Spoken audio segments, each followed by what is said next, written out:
Just loving this moment. Can we stay here forever?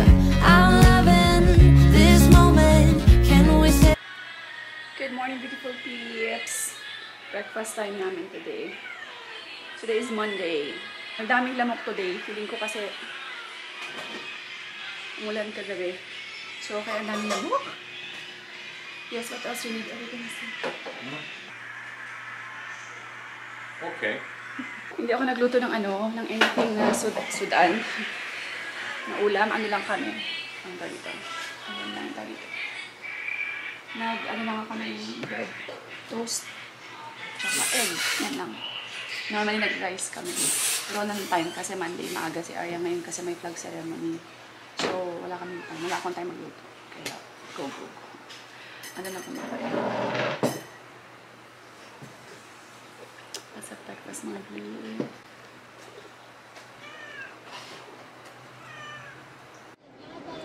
Ayan mga blue. Kada kita nyo sa akin, palagi lang sa sasakyan. Kada cut sasakyan. Kasi guys, ganyan ako kabese. Non-stop talagang hindi ako natitinir sa bahay. Kasi dahil lalo na yung kay Arya ngayon na outside of our subdivision na yung school niya. Kasi dati dito lang yung school niya, di ba? So, transfer namin siya. Kaya ayun, medyo busy na talaga ako from pick up siya, tapos i-drop siya sa umaga, tapos lunch, drop na naman ako ng lunch, tapos ngayon pick up ko na naman siya, ganun ka-busy. Kasi now, tapos busy rin ako lately, kasi inaasikaso ko yung permit sa pag-travel ng aso ni Joy. Kasi darating dito si Joy from Bacolod. Sa mga bago sa aking channel na hindi kilala si Joy po is biological daughter of my father, which is si Papa Levs. Siya po yung biological daughter. So, ayan. Para na rin talaga kami magkapatid. So, ayan. Kasi nag-work na siya sa Bacolod. So, now, punta siya dito kasi kailangan niyang kunin sa amin yung puppy niya. Kasi kawawa dito guys, hindi talaga siya naalagaan ng paano yung pag-aalaga niya sa puppy niya, alam niyo yun. So, kawawa yung dog. Since nung umalis sa amin si Joy, nasa amin na yung puppy niya, paminsan-minsan niya lang kinukuha. So, mostly talaga sa amin na nakatira.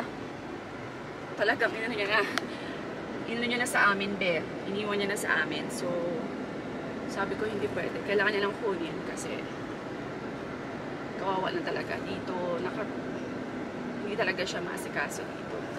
2 hours later.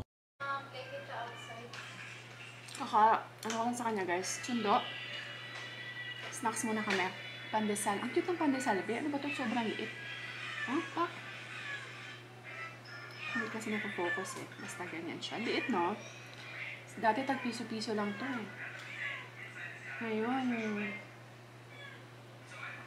Ewan ko, tag 250 yata to ngayon Tapos may pandesal, may palaman siyang cheese whiz. Tsaka ako jam. Ikaw, pag kayo eat ng ashkang, you don't like Milo? I want Milo. You like Milo? Yes. Gusto mo huli yung flash mo? Yes. And you want to smile?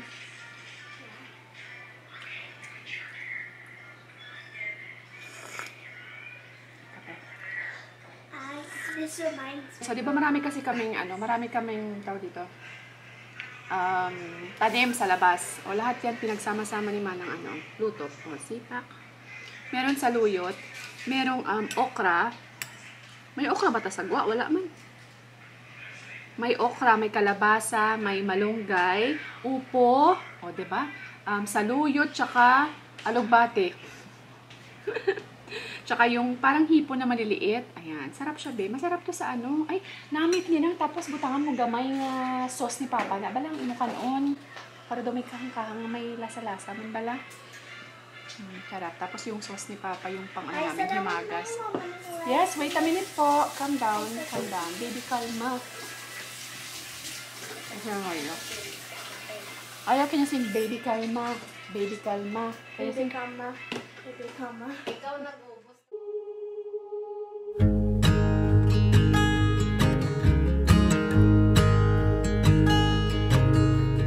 Oh my child, I know you're hurt and you can't let go. It's not your fault and you don't deserve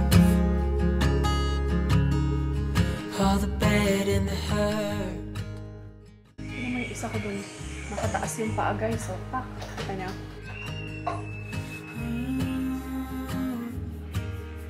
I know you tried so hard. Diba? Nakataas ang paa.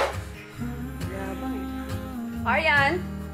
I know you've done your Aryan! It's not fair. Hi. You did your time.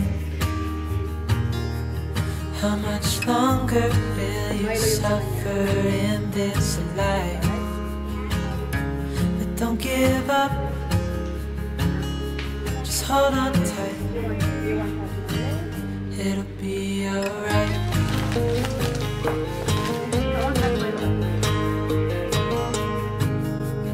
All your life you've tried to be a good man inside. Did everything that you thought you should. Didn't seem to do you any good.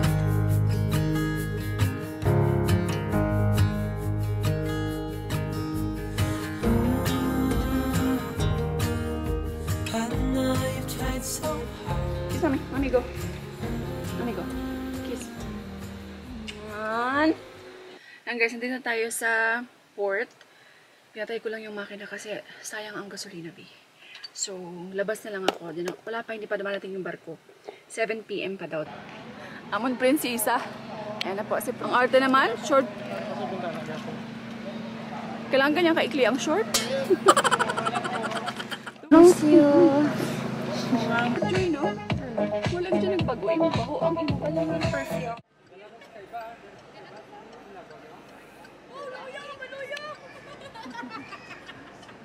Yung tago ni Papa. Yung tago ni Papa, si Kay ba?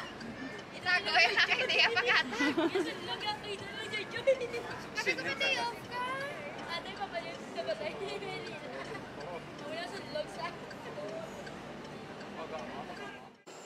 And guys, we're home. Kaya napatan lang ako nakapag-vlog kasi natulog ko kaagad siya. Where's the ball? Wala man, bula. Yung pinunta niya dito, guys. Huli ng bula mo. Dali lang bala pang ihi ako. There's the ball. Dali na. Where's the ball? Patay na nga. Kaskasin na nga, boss. Wala ko ka baka shampoo kay wala na to gali ang gabaligya shampoo sa SM. Kutub ko. Diri sa likod. Diri bala. Kaya nasa ambas ng doktor wala man sa kuno. Ha, wala. Meron na siya 5-in-1. My new home. Tana naman, boss. Ayan mga besh. Finally. Nakaligo na rin ako. May meeting daw siya, Chuchu. Anyway, ayan. Close ko na tong vlog mga besh. So, finally, andito na si Joy Joy. Ulitin ko sa mga hindi po nakakilala kay Joy Joy is, siya po yung biological daughter ng aking Papa Dear na si Papa Levs. So, ayan. And, syempre, diba, kapat na rin turing namin sa isa't isa. Tapos, ayan. So, kasi lumipat na siya ng Bacolod. Matagal-tagal rin siya hindi nakabalik. Sobrang tagal na hindi sa amin, hindi nakabisita. Busy kasi siya, nag-work siya sa Bacolod. Tapos, kaya ayan, nag-transfer siya doon. And now, wala siyang choice kundi bumalik. Kasi talagang pinilit ko siyang kunin yung puppy niya. Yung aso niya, guys. Sa kanya talaga yun. Regalo sa kanya ni Papa. May nagbigay din kay Papa na parang veterinarian. So, kaya ayan. Matagal na din sa amin yung puppy kasi, guys. Since nung pagdating pa namin dito sa Philippines, nasa amin na yung puppy niya, nasa amin na yung aso. Kinukuha niya naman minsan-minsan nung nandito siya sa Iloilo. Tapos, ayan. But, mas maganda kasi pag nasa kanya. Unlike here, lahat kami busy sa bahay. Ako may dalawa akong anak na inaatupag. Si Alp, whole day tulog. Si Papa rin, whole day may ginagawa, nagluluto, tapos madaling araw na umuwi. Kaya, wala talagang nag-aasikaso sa aso. Hindi namin maasikaso ng maayos. Kaya pinilit ko talaga siyang kunin. So, ayan. Dito siya magsistay for 1 day lang naman siya magsistay, Kasi nga may work siya. Kailangan niya rin bumalik tomorrow. So tomorrow, na-process ko na lahat ng papers ng aso. So kompleto naman siya sa papers na for traveling. So tomorrow, sakay din sila ng mga 2 p.m. Kasi mag-expire yung veterinary certificate something, yung vet certificate ng aso. So kailangan niya makatravel before mga 2 p.m. siguro ganyan. Anyway, so ayun lang guys, end ko na tong vlog. Thank you so much sa mga hindi pa naka-follow sa aking Facebook page. Follow niyo ako guys sa aking Facebook page, Americanong Hilaw. And sa aking, yan, meron na rin tayong TikTok. I'm so happy we reached 10,000 followers sa TikTok. O, diba? Kahit pa paano. Meron na tayong followers. So, let's see. Anyway, yun lang guys. Thank you all so much. God bless everyone. Stay positive all the time. And, ayan. We will see you next time. Bye! Just loving